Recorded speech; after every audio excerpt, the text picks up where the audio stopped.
Bonjour à tous, j'espère que vous allez excellemment bien. Aujourd'hui, on se retrouve pour parler voile, pour faire le débrief de la dernière semaine de compétition sur cet Arkea Ultimate Challenge, sur ce qui s'est passé sur les 7-8 derniers jours. On va revenir un petit peu sur cette course qui n'est pas évidente. Tous les concurrents ont eu des petits soucis.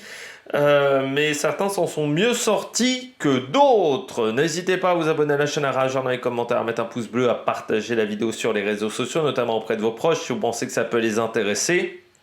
Dans les commentaires, n'hésitez pas à me dire qui vous a plu, qui vous a déçu. EPS 2.0 sur la plateforme de podcast, Amazon, Deezer, Spotify, Google, TikTok, le débrief des compétitions en direct, avec les shorts sur YouTube. Vous avez également la possibilité, si vous avez les moyens et que vous voulez soutenir mon travail, de faire un super thanks. Et puis, vous avez la petite cloche, comme ça vous êtes au courant des dernières vidéos qui sortent sur la chaîne, et des différentes playlists, tournois destination, biathlon, Arkea Ultimate Challenge, cyclisme, UAE Tour. Enfin voilà, tout est présent sur la chaîne. On va commencer déjà par la météo. La météo actuelle, bien vous voyez, ce n'est pas évident. Alors vous avez donc Charles Caudrelier qui va s'arrêter à Madère. Pourquoi? Grosse tempête qui va arriver sur lui. Donc pour éviter de se la prendre en pleine poire, il a décidé de s'arrêter, étant donné qu'il a de l'avance. Voilà, il essaye de diminuer les risques. Derrière, poteau noir pour Sodebo. Toujours une zone un petit peu compliquée, avec en plus là, une dorsale anticyclonique. Derrière, vous avez Banque Populaire, qui lui a un peu plus de vent et qui est en ce moment le plus rapide, parce que Sodebo a un petit peu du mal à avoir de la vitesse. Et puis derrière, deux bateaux qui ont passé le poteau noir, avec Actual qui s'est retrouvé un petit peu dans une zone anticyclonique, mais là qui a retrouvé du vent, et Adagio qui lui va pouvoir couper un peu plus au niveau de sa trajectoire. Et ça va être bien pour lui. Donc ça, c'est la situation météo. On regarde dans les prochaines heures. Quand je vous parlais de la tempête va arriver en France. Donc c'est pour ça qu'il s'est arrêté, au moins pour 24 heures, on rappelle la règle.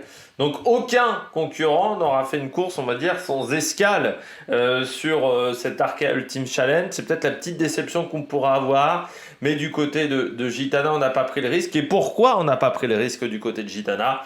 Eh bien, tout simplement parce que le bateau, eh bien, il n'est pas tout neuf. Et il n'est pas tout neuf, en fait, depuis le 4e jour de course. Car il a un souci avec un bras de liaison de son bateau. C'est-à-dire que, eh bien, il y a un bras de liaison qui est cassé.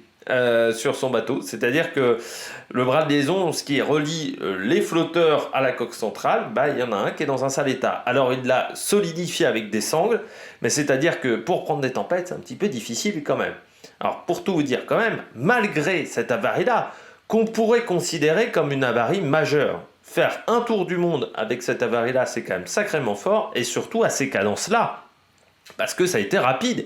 Il l'a annoncé qu'il y a 2 jours, du côté de Charles Caudrelier. Alors ça, c'est habituel que des concurrents mentent sur le bateau. Tout va bien, et tout ne va pas bien sur le bateau. Mais sur un problème qui arrive au bout de 4 jours de course, ça c'est extrêmement rare. Donc ça montre quand même la force qu'a eu Charles Caudrelier. Ça n'a pas été si facile que ça. Donc pour le skipper qui aura encore un jour et demi, 2 jours, selon comment va être le vent, pour arriver du côté de Brest. Donc voilà, quand il repartira, il y a encore un gros jour et demi, voire 2 jours de navigation pour lui. Derrière, eh bien Sodebo. Du côté de Sodebo, je dirais qu'il n'y a pas eu de gros problèmes techniques, mais une situation qui n'est pas facile, une situation anticyclonique, alors que va avoir également Banque Populaire. Donc ça va être pareil. Une remontée de l'Atlantique Sud qui a été plutôt bonne pour Sodebo qui vient d'arriver dans l'Atlantique Nord. Il était plutôt content. Déjà, Thomas Coville, il est passé dans des coins qu'il aimait bien. Et puis, il a réussi à éviter les problèmes, surtout dans cette zone-là, ce qui n'est pas toujours facile parce qu'il y a pas mal de bateaux, il y a pas mal de cargos. Donc forcément, des objets flottants non identifiés. Il y a également la faune marine qui est présente dans cette zone-là. Donc c'est jamais évident, l'Atlantique Sud, surtout qu'on navigue auprès. Donc c'est pas très confortable. C'est long, les bateaux sont fatigués, et du côté de Sodebo, on s'en est plutôt bien sorti. Donc bonne pioche du côté de Sodebo qui continue d'avancer, et donc qui remonte forcément sur Gitana, vu que Gitana et tu as l'arrêt désormais du côté de Madère. Derrière, un concurrent qui a une course un petit peu plus compliquée cette semaine, c'est Banque Populaire qui a dû s'arrêter au Brésil. Pourquoi il a dû s'arrêter, Banque Populaire? Eh bien tout simplement parce qu'il avait cassé 2 safrans, dont le safran de coque centrale. Donc autant vous dire que le bateau était très instable, donc il a fallu tout de suite retourner au Brésil, attendre un petit peu parce qu'il a fallu faire déjà 200 000 nautiques, mais que les pièces n'étaient pas totalement arrivées. Ensuite, c'était des pièces qui étaient compliquées à remettre en place. Heureusement, ils avaient tout en double, parce que s'ils n'avaient pas eu tout en double du côté de Banque Populaire, ça aurait été compliqué, parce qu'ils avaient déjà cassé des pièces. Mais heureusement, ils n'avaient pas cassé de safran. Là, 2 safrans coup sur coup. Le premier, le bateau était encore navigable, était encore tenable, on va dire, mais quand celui de coque centrale a pété, là, c'était plus possible, on va dire, c'était beaucoup trop instable.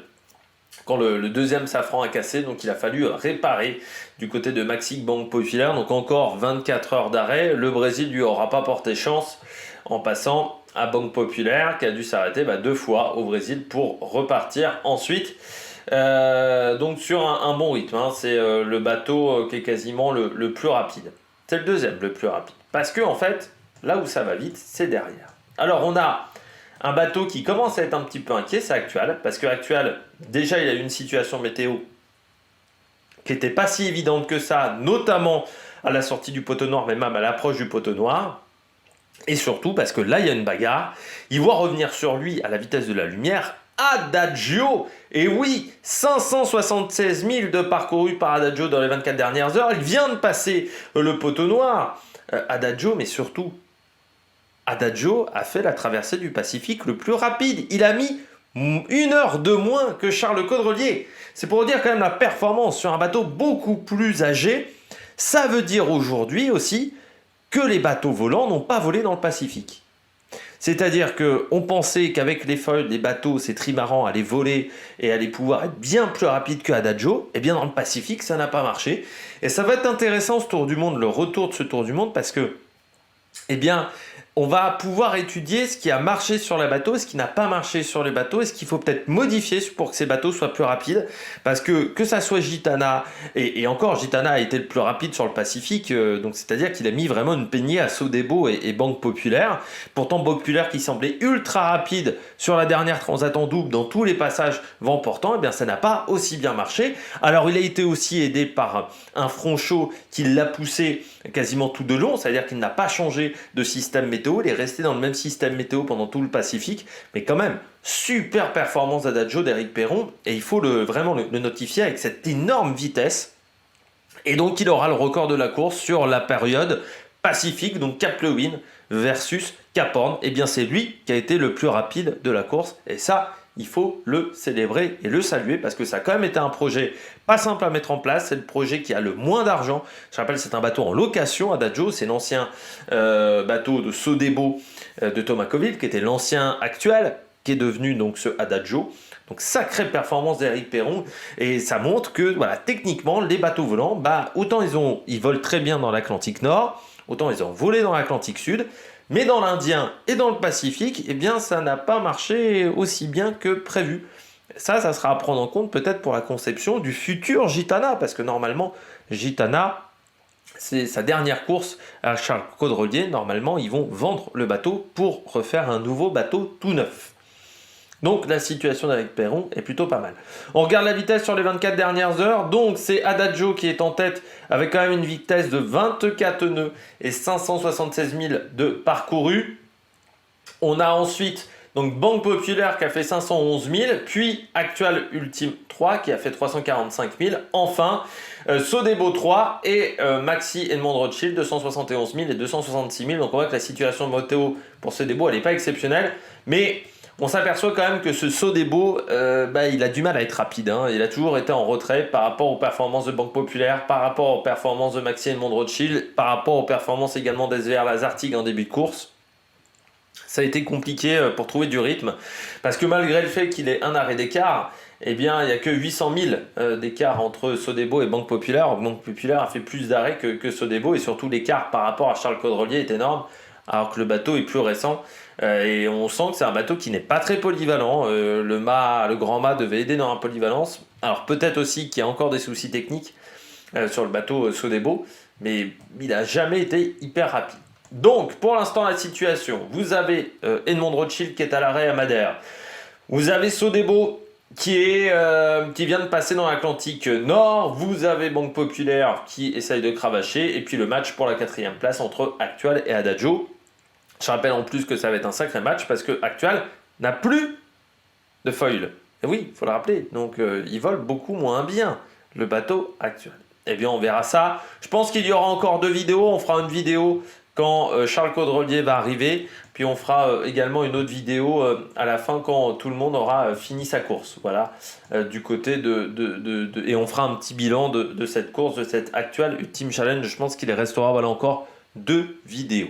Donc n'hésitez pas à vous abonner à la chaîne, à réagir dans les commentaires, à mettre un pouce bleu. Et puis nous, on se retrouve pour de nouvelles aventures sur la Amérique Production. Ciao, ciao!